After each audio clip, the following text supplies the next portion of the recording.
Bom, primeiro, essa entrada e saída tumultuada da reunião, a gente fica meio confuso, mas como nós estamos... Quantas pessoas nós temos hoje na reunião, Hector, me fala? 42. 42, isso. E dessas 42 pessoas, a maioria são os nossos residentes e os nossos fellows e antigos egressos nossos. Quando você pediu para a gente comentar, falar sobre complicações de otites médias, uma das coisas que me veio à atenção, que a gente alerta pouco, e isso a gente tem visto e presenciado muito, eu falo isso de uma complicação da otite, mas se você for ler isso nos livros textos, se você for investigar isso, a perda auditiva, sensório-neural ou neurosensorial, ninguém fala isso do ponto de vista de complicação de otite.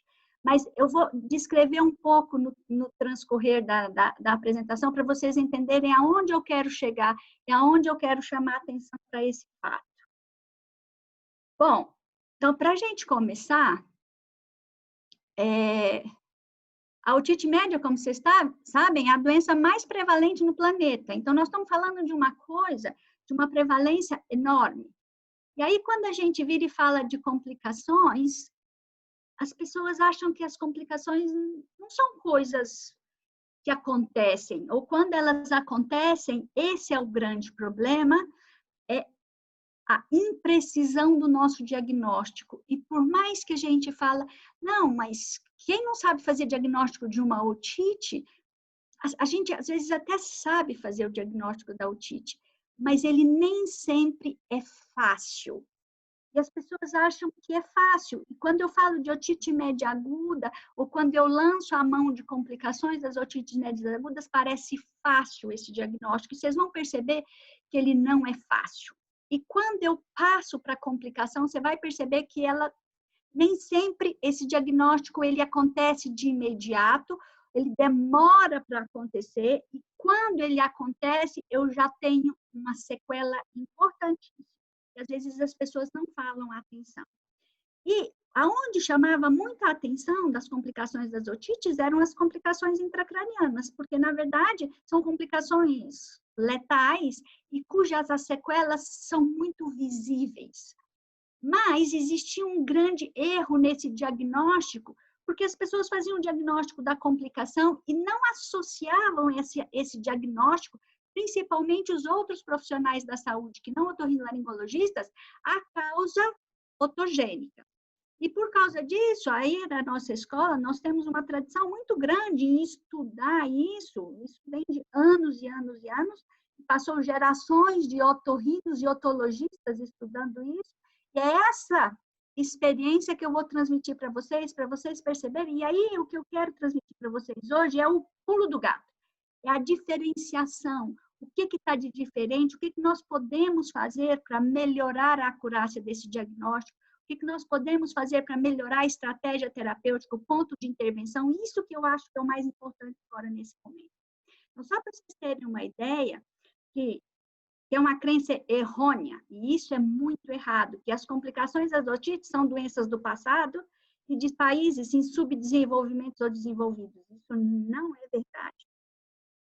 E principalmente quando a gente fala das complicações da perda de audição. Essa aí é uma complicação que ninguém mensura, não quantifica, não se fala sobre ela, e vocês vão ver que isso vai refletir muito na Organização Mundial de Saúde. Então, só para vocês terem uma ideia, todos esses trabalhos que eu vou mostrar para vocês são resultados de casuísticas aí da nossa escola. E provavelmente muitos de vocês fizeram parte fizeram intervenções nesses pacientes.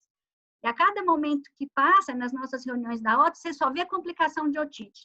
Complicações de otite e uma série delas.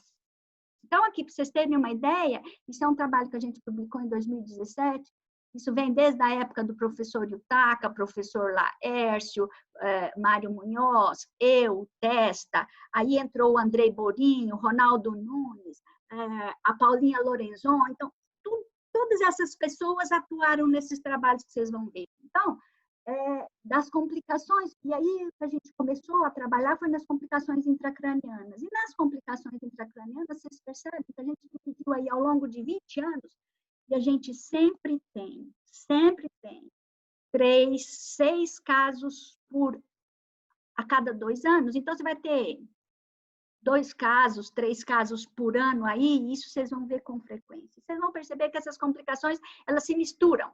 Você não tem uma complicação única, e eu vou falar da dissociação entre elas. E o que é mais importante aqui nesse gráfico de baixo é que a faixa etária, quando você começa a separar e enxergar as complicações das otites médias agudas e separar das complicações das otites médias crônicas, vocês vão perceber que a otite média aguda complica muito na faixa etária de criança e adolescente, a otite média crônica complica muito na faixa etária do adulto jovem.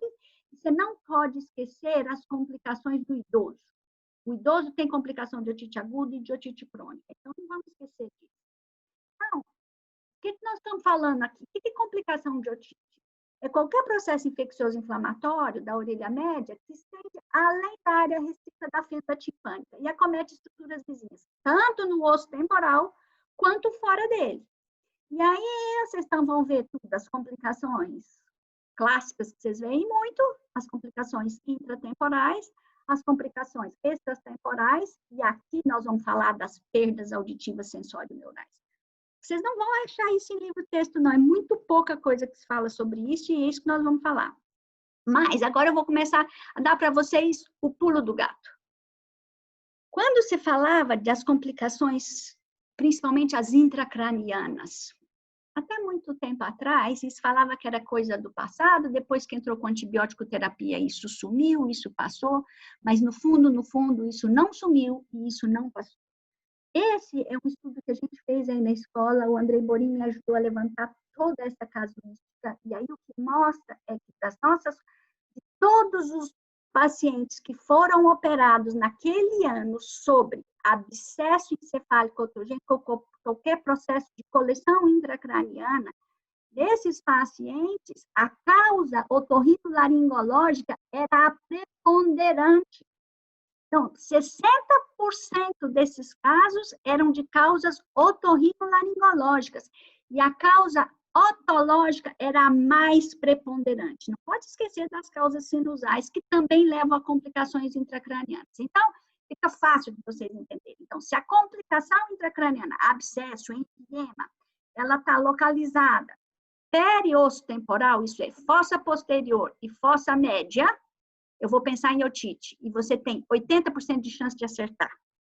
Se ela for frontal, provavelmente é sinusal, você vai ter 80% de chance de acertar. Agora, se a complicação ela é parietal, ou a coleção é parietal, não tem continuidade, aí provavelmente é todas essas outras causas neurológicas. Mas dentro de tudo isso, a causa otorrinolaringológica é muito mais prevalente. Então, gente, complicação intracraniana, coleção, processo infeccioso inflamatório, adjacente à região do osso temporal, que aí você está falando fossa média e fossa posterior, e adjacente à região do seio frontal, pode correr atrás que tem causa sinusal e causa otogênica. E o que vocês têm que entender é que a causa otogênica não adianta só ele drenar cirurgicamente, nós vamos precisar abordar na causa otorrinolaringológica. Então, isso aqui é uma panorâmica para vocês terem ideia do que nós estamos falando. Nós estamos falando de empiema, isso aqui é gravíssimo, isso aqui é uma verdadeira emergência neurológica. Isso aqui tem que ser drenado muito rápido, que isso mata muito rápido. E essas outras causas, os abscessos temporais, desculpa, e as tromboses e comprometimentos disso são causas mais arrastadas. Demora um tempo para ela aparecer. Então, esses pacientes vão começar a ter manifestações neurológicas, e aí a manifestação otogênica, ela fica meio despercebida, e a maioria das vezes se perde esse diagnóstico. E aí perde o diagnóstico otogênico, mas hoje em dia vocês têm que estar muito alerta para isso, porque você vai ter que abordar, porque só o neurocirurgião abordar esses casos, nós vamos perdê-los. E aí demora, vocês terem ideia, tá vendo esses abscessos bonitinhos, lindos, que vocês estão vendo aí? Demora em média de 15 a 21 dias para ser formado. Na maioria das vezes, esses pacientes estão tomando amoxicilina para tratar uma reacerbação do quadro de dor. E eles estão sendo medicados, mas estão se comendo bola. E aí, a hora que ele começa a ter o comprometimento neurológico, você tem um desvínculo da causa otogênica, e aí as pessoas esquecem de tratar a causa otogênica. E essa classificação, que ela é uma classificação muito didática, mas por ela ser didática, na prática, eu tenho essas coisas acontecendo às vezes ao mesmo tempo. Então, classificar como perdas, como complicações extracranianas, que é as nossas complicações intratemporais, paralisia facial, abscesso, mastoidite, e aqui vem uma complicação que aqui é essa que vai me chamar a atenção, vocês vão começar a perceber as perdas sensório-neurais. A labirintite, essa é a verdadeira labirintite, a labirintite supurativa, é processo infeccioso inflamatório dentro do líquido labiríntico, e ela é extremamente frequente dentro das complicações das otites médias, e ela é subdiagnosticada. Então, na otite média aguda, eu morro de medo de otite média aguda, e ela tem perdas sensório-neurais importantíssimas. Eu tenho que aprender a mexer no meu mouse. Desculpa, gente. E quando você passa para as perdas, para as complicações intracranianas, aí sim, a otite média crônica, ela é mais pungente, ela é mais prevalente. E aí nós temos as duas grandes causas, a meningite e o abscesso cerebral. E aí eu vou chamar a atenção para a meningite, que vai me levar à perda auditiva sensório-neural também. Então, independente das duas coisas, você tem uma complicação extracraniana e uma complicação intracraniana, eu tenho dois processos fisiopatogênicos importantíssimos que vão me levar a perdas sensório-neurais. E aí, isso é importante vocês terem em mente. Outra coisa que eu chamo a atenção é que essas complicações, elas não são dissociadas. Eu vou ter só um tipo de complicação e não vou ter a outra. Não, na maioria elas estão em conjunto, elas estão associadas. Por isso que você vai ver estatísticas de complicações com um número X de complicações muito maior do que o número de pacientes, porque as complicações elas são concomitantes. Agora, esse exemplo eu trouxe para vocês terem noções que vocês estão vendo aqui, um abscesso cerebelar múltiplo. E vocês estão vendo aqui que ele foi feito trepanação já foi tratado cirurgicamente. Então, quando começam a drenar, e aí ter recorrências, a drenar, ter recorrências, e não abordar o foco primário, você vai ter altíssimas chances de recorrência. Então, cuidado, esses tipos de abscessos muito próximos, de imediato, tem que vir na causa. Tem que vir e tem que tratar a orelha, tem que fazer um tratamento concomitante. O neurocirurgião, às vezes, a gente precisa dessa associação do neurocirurgião com o otorrino, mas não pode deixar de abordar a causa otogênica. Tem que limpar essa mastoide, senão vai recrudescer, vai voltar. E aqui, o que eu queria chamar de importante para vocês é que, muitas das vezes, a drenagem que é feita via trepanação, mas como esses abscessos são extremamente contíguos com o nosso osso temporal, da mesma forma que a gente aborda a mastoide, ao mesmo tempo, muitas das vezes isso é drenado pela própria via mastoide, como nesse caso aqui, esse paciente foi drenado pela própria via mastoide. Não precisou fazer trepanação alguma, e ele foi drenado pela própria via mastoide, como vocês estão vendo aqui, ó, não tem trepanação, e olha a eficiência, uma belíssima cavidade aberta, isso é ótimo para vocês entenderem, quando se faz uma bela cavidade, fica extremamente bonito, e esse caso foi drenado pela própria via mastoide, mas isso vocês têm que ter noção. Essa drenagem, quando você começa a limpar, ele começa a drenar praticamente espontaneamente, não é nós otorrinos que vamos ficar perfurando o sistema nervoso central, pelo amor de Deus, não é nada disso. Mas essa via de acesso, às vezes, é muito mais fácil, por isso que o exame nos orienta, é muito mais fácil para você drenar essa via.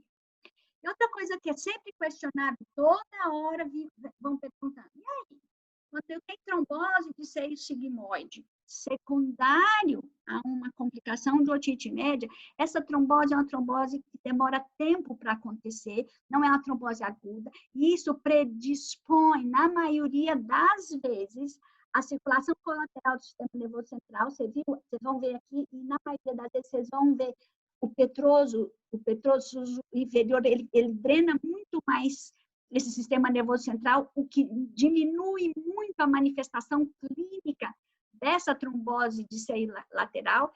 E nos nossos pacientes que a gente vem acompanhando ao longo de muito tempo, a anticoagulação, nesses casos, não foi necessária, apesar de que cada paciente é um paciente, mas não foi necessária, e a revascularização, como vocês estão vendo aqui, a revascularização, ela pode acontecer independente de ser anticoagulado ou não, ou pode não revascularizar e pode, na maioria das vezes, esse seio fibrosa, e aí essa parte do sistema nervoso central drena por colaterais. Esses pacientes evoluem muito bem e a gente evita um monte de efeitos colaterais da anticoagulação plena e um monte de riscos que às vezes não é necessário. Isso não quer dizer que em alguns casos talvez isso venha a acontecer, mas na maioria das vezes isso não precisa. E aí é outra coisa que eu queria mostrar para vocês. A via de disseminação do processo, nesses casos, é uma via de disseminação muito localizada. Olha aqui, para vocês terem uma ideia, esse caso teve uma fístula labiríntica. Com certeza, esse paciente teve uma perda sensório-neural importantíssima, e isso veio pelo meato acústico interno, e olha onde foi feito o abscesso nesses pacientes. Esse abscesso não está na região posterior, que é o mais comum que a gente vê. Esse abscesso veio por propagação do processo infeccioso pelo meato acústico interno. Aqui, sim, não é possível drenar esse abscesso pela nossa via mastoídea, mas eu quero que vocês entendam que a imagem para nós vai ser muito importante até mesmo para o momento da gente tratar. Mas preste atenção, olha a coexistência de múltiplas lesões. Esse paciente teve uma mastoidite ou um abscesso superiostial, uma fístula labiríntica enorme e um abscesso cerebelar. Então, essa coexistência de múltiplas lesões e as sequelas das complicações serão múltiplas. E isso aqui é outra coisa que eu queria chamar a atenção. Esse paciente não desenvolveu essas complicações da noite para o dia. Demorou-se anos. Esse paciente não tem esse colesteatoma há 1, 2 anos. E a gente vê nesses nossos casos todos, geralmente, esses pacientes demoram 10, 12, 13 anos, em média, para chegar nessa catástrofe toda. Então, nós estamos perdendo muito tempo para abordar esses casos. Bom, mas agora vamos sair dos casos só para vocês terem a noção global, vamos entrar especificamente nas perdas auditivas. Então, vamos entender um outro lado da moeda. A gente vamos perceber epidemiologicamente o que a Organização Mundial de Saúde fala da prevalência da perda auditiva no mundo. A perda auditiva incapacitante é uma das causas mais importantes e é uma questão de saúde pública mundial. E aí você vai ver que hoje nós temos perdas auditivas, quase 500 mil de pessoas no mundo com perda auditiva incapacitante. Incapacitante significa pelo menos 40 dB de perda, nós estamos dizendo aí perdas bilaterais, que vão comprometer o desempenho dessas pessoas, tanto do ponto de vista laboral, do ponto de vista social, do ponto de vista de aprendizado. E essa perda está mais comprometida em adultos e também em crianças, e o que chama a atenção, e isso a própria Organização Mundial de Saúde coloca isso, é que 50% dessas perdas são perdas passíveis de prevenção, gera um alto custo socioeconômico para a população no planeta como um todo. E aí é que chama a atenção e vem. A otite média é a terceira causa de maior perda. Isso eu ficava preocupada, falei, como é que a otite média pode ser a terceira maior causa de perda incapacitante no mundo e ninguém valoriza essa coisa, ninguém fala disso, e ninguém fala dessa complicação da otite. A maior complicação da otite são as perdas auditivas. Aí o povo fala, perda auditiva é condutiva, isso passa. E aí, por causa desse grande mote da Organização Mundial de Saúde, aí na escola a gente começou a estudar as perdas auditivas. E a gente viu que o grande maior problema de tudo isso era a dificuldade diagnóstica. E aonde estávamos falhando, qual que era o problema da perda auditiva não está sendo diagnosticado. E aí que a gente começou a perceber que o próprio diagnóstico da otite média aguda, que parece fácil, isso é um trabalho que foi publicado no Pediatrics. E eu estou falando de coisa bem mais recente, de que o próprio diagnóstico da otite média, ele era perdido, isso é, ele só era diagnosticado pelos clínicos corretamente em 46% dos casos. E por otorrinos em 74%, quer dizer, como otorrinolaringologista, com videotoscopia, perde o diagnóstico de otite média aguda. Só está diagnosticando 74%. E aí é para te dizer, não é tão simples assim, não é tão fácil assim, tá? E é uma outra coisa que chama muita atenção, essa perda, e aí a gente vai começar a ver indiretamente esses erros de diagnóstico. Esse foi um trabalho que também foi publicado no Pediatrics, agora bem mais recente, em 2013, que eles estavam estudando crianças em coma não traumático, isso é. Então, provavelmente era uma causa infecciosa, e eles queriam estudar era um equipamento para medir pressão intracraniana, e aí, indiretamente, coisas bonitas da ciência, né? A gente, às vezes, indiretamente enxerga um monte de outras coisas, e indiretamente eles perceberam que a maioria desses casos, que é um equipamento de medir pressão intracraniana através de meatoscopia. É quase que uma tipanometria, você faria uma tipanometria e medir uma pressão intracraniana.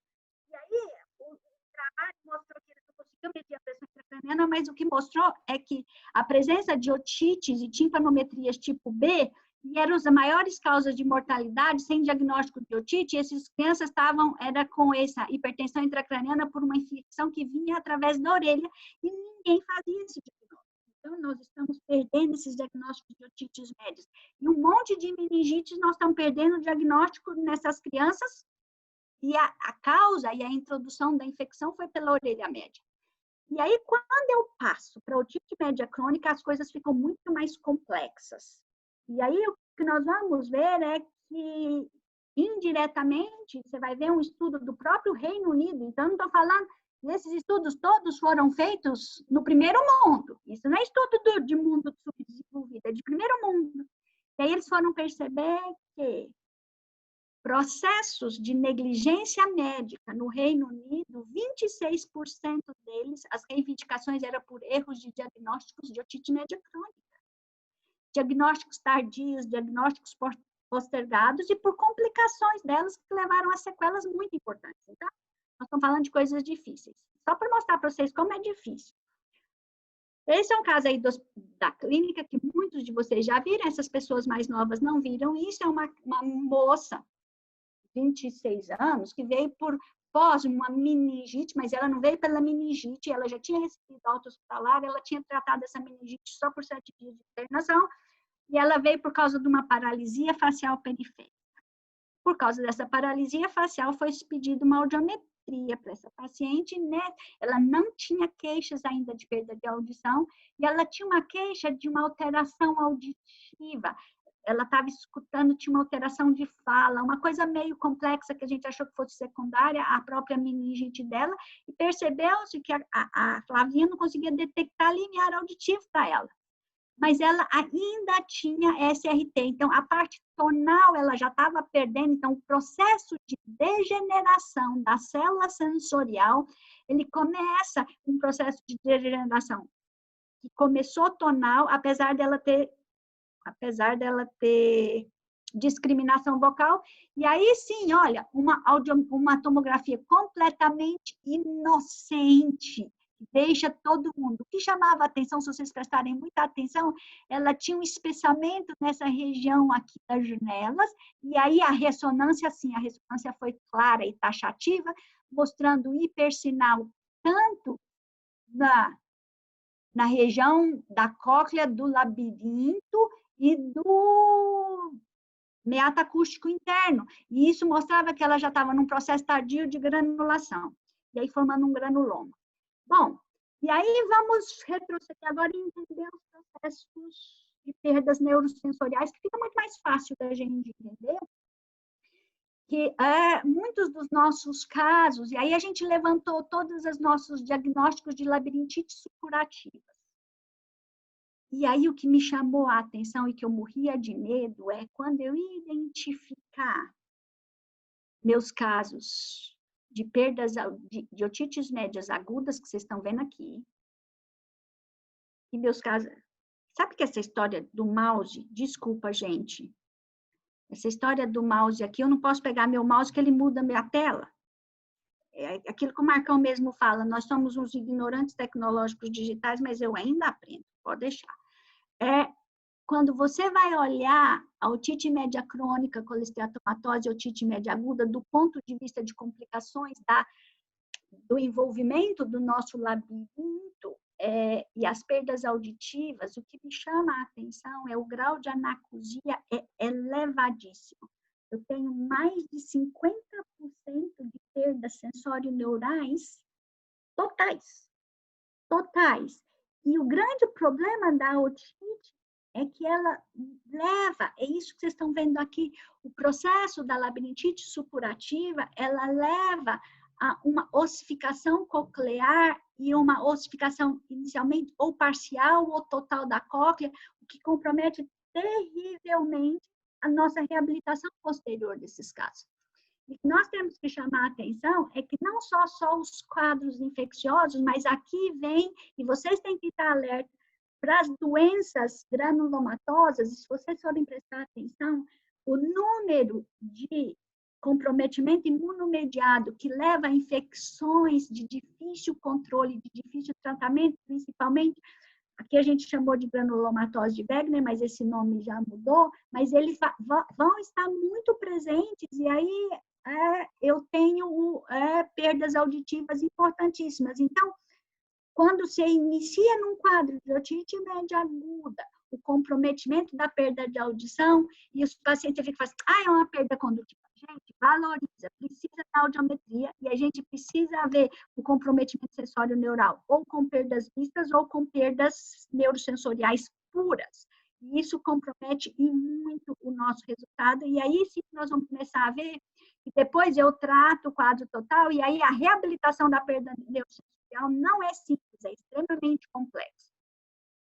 E esse é um trabalho que foi realizado pelo grupo lá do Rio Grande do Sul, pelo grupo do professor Tadi, e aí eles foram atrás, agora eles não estão vendo mais, eles foram atrás das fístulas labirínticas, e eles mostraram que 33% dos pacientes deles com otites médias crônicas tinham fístulas labirínticas, e dessas fístulas labirínticas tinham algum comprometimento de perda sensório-neural, tá? E a perda auditiva sensório-neural nesses pacientes poderiam até, alguns deles nem tinham uma fístula labiríntica para justificar a via da perda. Poderia ser só pela transmissão de toxinas pela janela, isso é uma hipótese da fisiopatogenia dessas perdas sensório-neurais, que vocês vão ver estudos muito bonitos desenvolvendo a fisiopatogenia disso pelo grupo lá de Minnesota, do professor Paparella, e vocês vão ver mais tarde que isso vai ser o grande mote da tese do Rafael, que vocês vão ver semana que vem. Isso eu não vou entrar em detalhes nessa fisiopatogenia agora,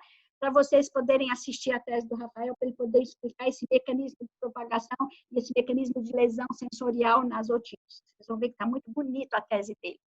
Mas isso que eu queria mostrar para vocês, nos nossos casos, isso é experiências nossas, quando eu tinha a possibilidade de avaliar a audição nesses pacientes com complicações intracranianas, quando nós vamos... Porque muitos desses pacientes não dá para fazer audiometria, porque eles estão confusos, o comprometimento neural deles é muito grande, mas dentro daqueles que fosse possível fazer esta avaliação auditiva, nós tínhamos perdas perdas auditivas. Aí o link é a avaliação da Organização Mundial de Saúde, o termo perda auditiva significativa. Nos nossos casos de otites médias agudas, 3% deles tinham perdas auditivas significativas, e nos nossos casos de otite média crônica, 97% tinha perda auditiva significativa. E aí eu estou falando que tem um componente sensório neural. Eu posso ter perdas mistas, mas eu tenho um componente sensório neural. Então, isso é importante que vocês vejam. E aí, quando a complicação intracraniana é o processo da meningite, você vai ter um risco aumentado. A gente fez esses testes estatísticos 7 vezes maior de anacusia. Isso é fundamental que vocês entendam o que nós estamos falando. E aí, vamos entender aqui, continuando esse trabalho, discriminando esse tipo de perda. Olha, do total dos pacientes que a gente conseguiu fazer as avaliações dessas perdas, a perda condutiva, ela esteve presente em 67% das vezes, a perda mista em 9% das vezes, a anacusia em 24% das vezes. Gente, tem 24% de anacusias. E desses pacientes, a gente foi tentar ver qual que era o processo fisiopatogênico. 37% deles estavam com uma meningite, e a fístula labiríntica foi detectada em 22%. Aqui eu tenho uma fístula labiríntica que pode levar ao comprometimento da labirintite supurativa e pode levar à meningite. A meningite é secundária à origem do processo infeccioso na orelha média e não retrogradamente. Eu tive uma meningite secundária e aí a meningite que causou a perda auditiva, não. Que causou otite, não. A otite que causou a lesão do epitélio sensorial e que levou à meningite. Então, o processo é o contrário, o raciocínio é diferente. E agora, para vocês entenderem, isso foi a tese até da Ana Pape, de mestrado. E o que a gente fez? Todos os nossos pacientes de otite média aguda, gente. Agora nós deixamos de ver otite média crônica, que vocês estão acostumados com otite média crônica causando perdas sensório-neurais. Isso vocês já estão falando, mas eu estou falando de otite média aguda. E aí, sim, ela pegou todos os nossos casos de otites médias agudas e fez audiometrias convencionais. Ela fez até altas frequências, que vocês vão ver na sequência um outro estudo de altas frequências. E você avaliando agora só a via óssea, porque eu quero ver a perda sensorial. Eu não estou avaliando a perda condutiva desses pacientes, eu estou avaliando a via óssea. E aí a gente fez parâmetro de comparação com os indivíduos da mesma faixa etária e que avaliando a via óssea desses pacientes. E aí, sim, apesar da via óssea ainda estar em critérios de normalidade, que eu vou te dizer aqui, ó, 20, 25 dBs, nessas faixas etárias, a via óssea dos nossos controles tem que estar, em média, entre 5 e 15 dBs. E aí, a hora que eu comparo com as diferentes otites médias agudas, otites médias com efusão, otites médias crônicas, supurativas e otites médias crônicas colesteatomatosas, não supurativas ou supurativas, vocês vão perceber que a otite média aguda, ela pode ser temporariamente, algumas vezes definitivamente, a piora dos limiares por via óssea. Oh, meu Deus! A piores dos limiares por via óssea do que o indivíduo controle. E aqui é isso que vem o grande questionamento. Eu vou ter otites médias de repetição e aquilo que a gente às vezes pega, alguns dos nossos pacientes, que você pega uma audiometria, tá aqui uma audiometria que não tem muito, a perda não é tão grande, a perda leve, é uma perda sensório-neural leve, e aí você vai perceber que ele teve otites na infância, e eu acho que isso que pode ser cumulativamente vai levando a ele a perder neurosensorial a essa audição. E aí, o outro estudo, esse foi a tese do Polanski, aí ele fez altas frequências, e aí nas altas frequências, mesmo tardiamente, depois de um único episódio de otite média aguda, onde você tem recuperação desses limiares, nas altas frequências, ele não recupera como os limiares. Você fala assim, não tem padrão de normalidade. Mas, isso foi feito com perdas unilaterais, e ele pegava a alta frequência do outro lado contralateral, e eles mostram que o único episódio de otite média aguda compromete-se os limiares, e aí compromete os limiares nas frequências agudas. Bom, E aí começou a se investigar outras facetas das perdas auditivas sensório-neurais em pacientes com otite crônica. E esse é um estudo do pessoal lá do Rio Grande do Sul também, e eles começaram a associar que a otite média crônica tem uma diminuição da função coclear, que o colesteatoma tem maior diminuição dessa função coclear, quanto maior o gap aeroósseo, maior é o dano na orelha interna. E aí eles avaliaram também o processamento auditivo central desses pacientes, principalmente em adolescentes. E aí, o efeito da otite média crônica, que é não colistentomatosa, na atenção, na memória, na função executiva relacionada ao transtorno de processamento auditivo em adolescentes, parece ser potencializado pela gravidade da infecção da orelha média. Então, o que eu queria falar com os senhores era justamente isso, chamar a atenção, isso aí são todas as referências que eu mostrei, para vocês prestarem atenção, 90% dessas referências é estudo aqui da escola, estudo do ambulatório, estudo desses pacientes que vocês atendem todo dia. Eu gostaria de agradecer. Como é que eu saio disso, Hector? Vamos. Conseguiu? Parar de compartilhar. Como é que eu paro de compartilhar a tela, Hector? Me ensina.